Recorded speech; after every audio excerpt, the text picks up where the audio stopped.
Francophonie, on découvre des artistes tête d'affiche. On vient voir les artistes qu'on a écoutés toute l'année, enfin en live. Et puis on vient aussi voir des jeunes artistes, notamment dans les salles. Donc c'est important pour nous qu'il y ait du monde partout, dans les 10 espaces et 10 lieux où on programme de belles choses. Alors c'est des scènes où il y a des concerts, mais aussi c'est des endroits comme l'École d'Or où l'après-midi on a ce qu'on appelle des folles rencontres. Chaque jour il y a comme ça Didier Varro qui interviewe plusieurs artistes qui ont écrit des livres. Donc c'est tous les jours à 15h.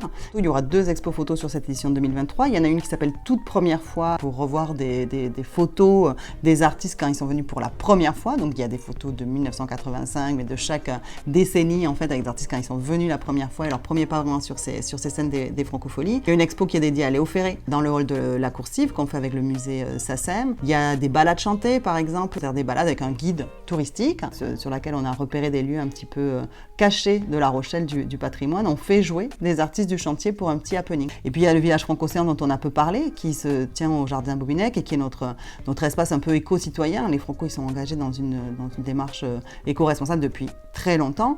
Donc on aura des conférences scientifiques chaque jour à 12h30 sur l'eau, sur l'énergie. Et la nouveauté cette année sur cet espace, des concerts chaque soir bien sûr à partir de 18h. Et l'après-midi de 15h à 16h30, on fait des DJ sets quand on installe un jeu de pétanque, des raquettes. Donc voilà, un espace où on peut venir soit avant de rejoindre la grande scène, soit le lendemain pour se reposer. Et donc quand on dit qu'on est dans 10 espaces, c'est à la fois pour proposer des concerts, mais aussi ce type de rencontres. Une programmation, ça se fait sur 1 an. Après, dans le choix, on essaie de faire des mélanges parfois audacieux ou des mélanges complices pour que les publics qui sont présents, qui vont venir voir un artiste ou l'autre, puissent par cette intermédiaire aussi en découvrir d'autres. Donc on essaie de s'adresser sur la programmation à tous les publics.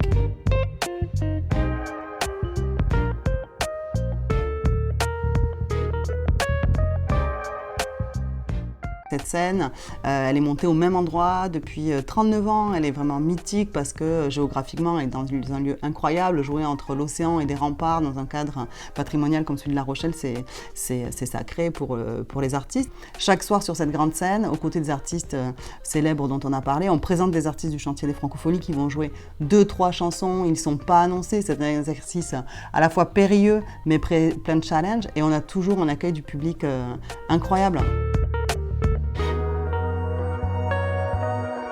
On a fait une étude l'année dernière sur le public aussi, c'était intéressant parce qu'il y avait 16% de gens qui étaient venus plus de 6 fois au Franco. Et donc en fait, on a des gens qui sont très fidèles, on a des gens qui viennent pour la première fois, ils sont aussi souvent nombreux.